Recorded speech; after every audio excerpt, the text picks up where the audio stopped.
The first time I stepped into the Malik household, I carried with me a quiet dignity, my faith wrapped around me like armor. The house was grand, marble floors that shone under chandeliers, walls lined with paintings whose artists I had never heard of. It smelled of wealth, of freshly cut roses and expensive perfume. But none of it dazzled me. I had come here for a simple purpose: to work, to care for the children, and to send money home to my family. Mrs. Malik was kind in an indifferent way.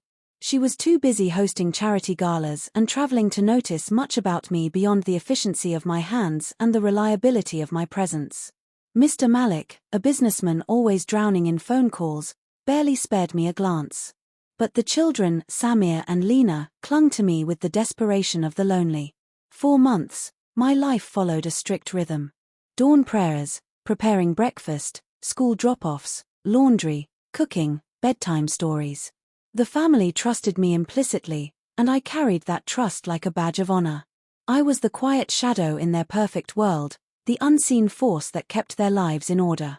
But shadows, by nature, shift.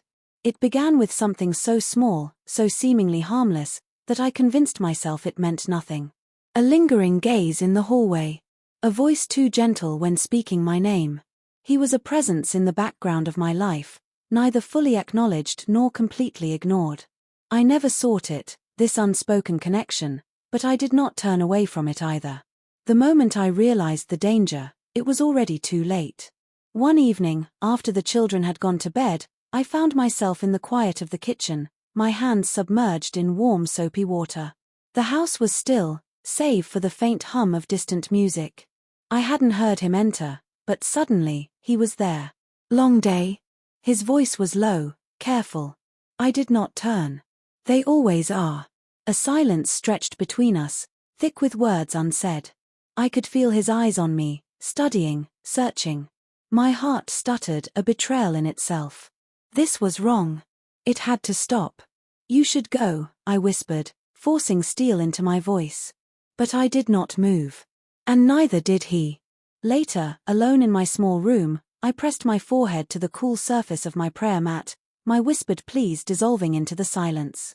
I had been careful all my life, so certain of who I was and where I stood. And yet, with a single moment of hesitation, I had stepped too close to the edge. I was no longer just the trusted nanny. I was something else now.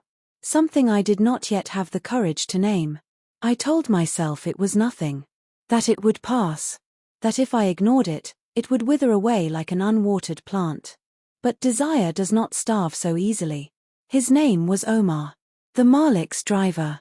A man whose presence had always existed in the periphery of my world, polite greetings in the morning, brief exchanges when schedules changed. He was neither imposing nor distant, and perhaps that was the danger. He was easy to talk to. Too easy. I began to notice things I shouldn't. The way his eyes softened when he looked at me. The quiet patience in his voice when he spoke to the children. The way his fingers tapped against the steering wheel as he waited in the driveway, a silent rhythm that somehow matched the unsteady beat of my heart. It was foolish. Reckless. But loneliness is a cunning thing. It creeps into the empty spaces of your life and makes you believe that anything that fills them must be fate. One evening, as the Maliks prepared for yet another event, I stepped outside to the back terrace for air. The sky was a deep indigo, the scent of jasmine thick in the night. I hadn't expected to see him there, leaning against the railing, his face partially illuminated by the glow of a distant street lamp. "You always look like you're carrying the weight of the world," he said. I hesitated before answering. "Maybe I am." He turned to face me fully, and in that moment, the lines between caution and longing blurred. "You don't have to," he murmured. It was a simple statement, but it unraveled something inside me. He wasn't offering salvation, nor was he asking for anything. He was simply acknowledging the quiet ache I had buried for so long. And for the first time, I let myself feel it. A breeze swept between us, cool against my skin, but I was burning. "This is wrong," I whispered. He didn't argue. He didn't reach for me. But his silence spoke of a truth I wasn't ready to face, that I wanted this, even as I feared it. The moment ended as quickly as it had begun. A door creaked somewhere in the house, and I stepped back, putting distance between us. But something had shifted. That night, I lay awake, my pulse thrumming in my throat. I had spent my entire life walking a straight path, guided by faith and duty. Now, I stood at the edge of something dangerous, something forbidden. And I wasn't sure if I wanted to turn back. Secrets have a way of unraveling, no matter how tightly you weave them into the fabric of your life. I had been careful. Always. A stolen glance here, a hushed conversation there. We never touched, never crossed that final line. And yet, guilt clung to me like a second skin, its weight growing heavier with each passing day. I should have ended it. I told myself this every night, whispering desperate prayers into the darkness, begging for the strength to walk away. But the heart is a stubborn thing, and mine had already betrayed me. It happened on an evening like any other. The Marlicks were out, the children tucked safely in bed. The house was quiet, save for the steady ticking of the clock. I had just finished tidying the living room when I heard a familiar voice. "I waited for you today," Omar said, standing just inside the doorway. I turned sharply, my pulse hammering in my throat. "You shouldn't be here." He stepped closer, his expression unreadable. "I know." A single step. That was all it took.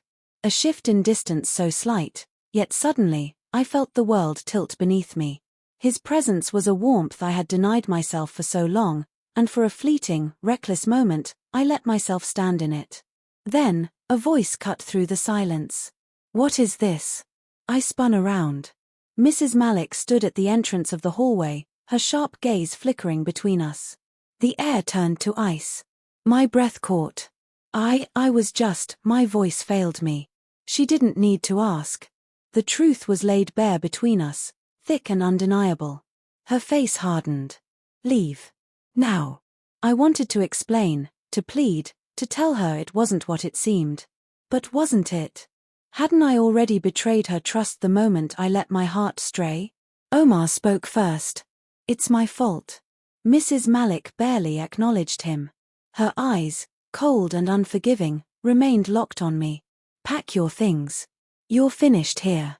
Shame crashed over me in waves. I had spent years building a reputation of honor, of trust. And in a single moment, I had destroyed it all. I turned to Omar, but he looked away, jaw clenched. He had nothing to offer me now, not protection, not comfort. We had never belonged to each other, and now, we never would.